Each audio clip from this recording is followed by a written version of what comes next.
কিন্তু মূল সমস্যা হচ্ছে আমরা এই মৃত্যুকেই ভুলে গিয়েছি, এবং মৃত্যুর পর যে আমাকে প্রশ্ন করা হবে, সেই প্রশ্নগুলোর জবাব যে আমাকে দিতে হবে, সেটা আমি এই দুনিয়ার চাকচিক্যের মধ্যে পড়ে, আনন্দ আর ভোগ বিলাসিতার মধ্যে পড়ে আমি বাস্তবেই ভুলে গেছি। না হয় আমি জানি আমার প্রথম প্রশ্ন হবে কবর কি, মার রব্বুক।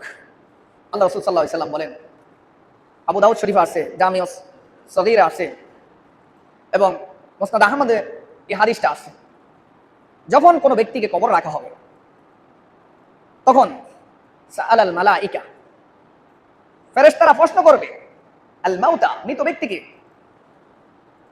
আল আউয়াল মার রব্বুক, প্রথম প্রশ্নটা হবে তোমার রব কি। তাহলে রব কি, রব কে, এটা হবে আমার প্রথম প্রশ্ন। দ্বিতীয় প্রশ্ন ওমা দীনুক, তোমার দিন কি। তৃতীয় নম্বর প্রশ্ন করা হবে ওমান হাযা রাজুল, এই লোক আল্লাযী বুইসা ফীকুম, যাকে তোমাদের নিকটে পাঠানো হয়েছে, এই লোকটাকে তোমরা চেনো, তিনি কে।